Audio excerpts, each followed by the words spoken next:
alagaati ana lafee cabsee ana lafee cabsee ijoollee kulle kimsasasee jireenyaan fedhuu qaanii nuuf kaasee jireenyaan fedhuu qaanii nuuf kaasee.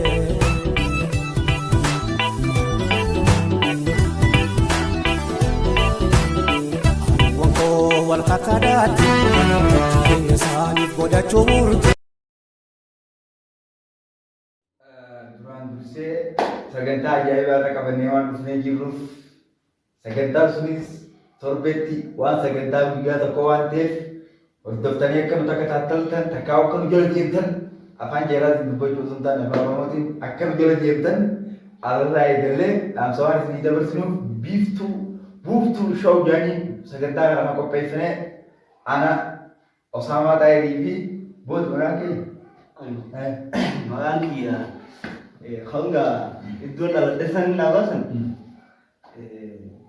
diine shoo naan jedhee diine shoo baay'ee nama maali gammachuu takka sana dhaga'ame maali beekte sagantaa buuftuu shoo tana irratti dhiyaachuu yaa baay'ee gammada garuu maqaan kiyya dhugaas yoo barbaadde Ahmadiin Aliyiin naan jedhanii ati akka beekamutti beektee dandeentee damee jaarsa keessa si beeku manni baay'inaan har'ammoo sagantaa ajaa'ibaa baafannee dhufuu keenyaan har'arraa eegalanii akka nu hordofan dhaamsisumaan dabarsuun barbaadan haala kanarratti ati himamee duramee yeroonii fi mudannoowwan garagaraa nama mudata takkaa'u baay'oo sagantaa Biftuu shoo kun baay'oo takkaa'u mudannoo qabatee waan dhufuuf jecha arramee qophiin ati qopheessiteef uummanni kun siis baruu barbaadan ani gaana beektanii anis yoo na baruu barbaadan inni keessa waan isin ibsuuf jecha isa hordoftanii waan inni jala deemtan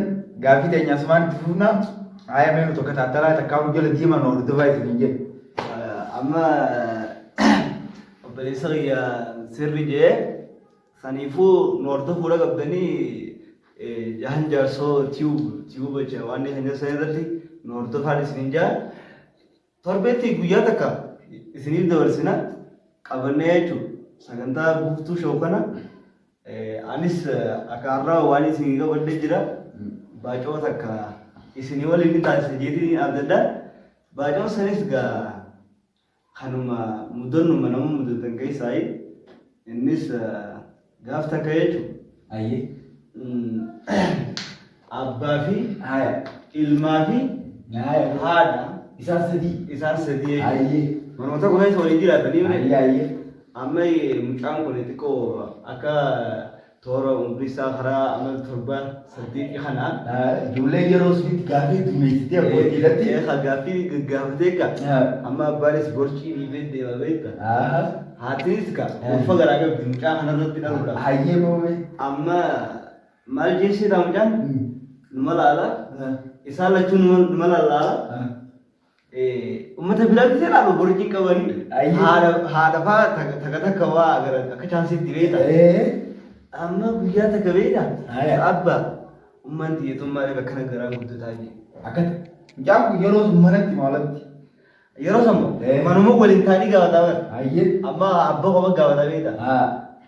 Garaa qabdi dhaluuf jirti. Ayyee. Akkasii. Ayyee. Ati yoo yennaan bifee ummanti jedhamti guutan dhala jeenanis. Abbaanis beektaa borcaadha. Ayyee. Ati yoo garaa qabdaa iyyeen. Mucaan jaali. Anis akkasuma iyyeenee amma xiqqasho ummaatti guutan akka jeen dhaluudhaafis. Ayyee. Amma san irratti guyyaa takka beekta. Oduma kaa waggaan deetuma kaa yeroon dhalaa geesse haati deesse. Ayyee. Yeroo deessu haadha garaa irraa xiqqaa deemti. Ayyee. Abbaatti hoon dhaltu iyyaan. Mucaan gaafata kaa yaadattee gaafatan. Ayyee. Ganaadhaan wajjaan. Ganaadhaan wajjaan guyyuu dhaltu nu wajjaan nu gaafata. Ayyee. Ganaadhaan wajjaan. Ayyee. Ajaa'iba mucaan ammoo guyyaa takka akka tasaa ta'e abbaa isaatii jechuudha. Abbaa isaatii shaawara galee kana qaama dhiqatu. Ayyee. Mana dhiqannaa keessatti jechuudha. Ayyee. Uraadhaan agare. Haa. Yeroo agaru waan qaama saalaa abbaa garee jechuudha. Maal isaa ajaa'ibee nama kabajaan arrabaan kun dhaluu biraa miila baasee jira. Deebii jechuun fiigaa tamaan dhaqee haadhatti jechuudha. Ummaa jechuun abbaan miila baasee dhaluu jira. Kootu jaalanga. Kootu dhaldiitii jechuudha deebiisa. Aduh biar jadi garu itu apa tola? Aye. Halah kan. Ega saat ini macam ni beda. Ayo bu. Di siapa masak di rumah unda aku sembilan bapak tadi beda. Iya bayar betul lah bide. Bayar jaiba kabarnya wan nuf. Allah ikallewan nama kan kabarnya dia ni nuf macam. Sakitakan atau takkan orang daftar makan kiyas. Os hama tayrin jama khalin bekam os channel teka os grade staff. Mare nanjadi. Magaza ammatina di dese jiran yerom da Nordofa sinin show kana kan ordoftan asman dan sinin de bersana galatoma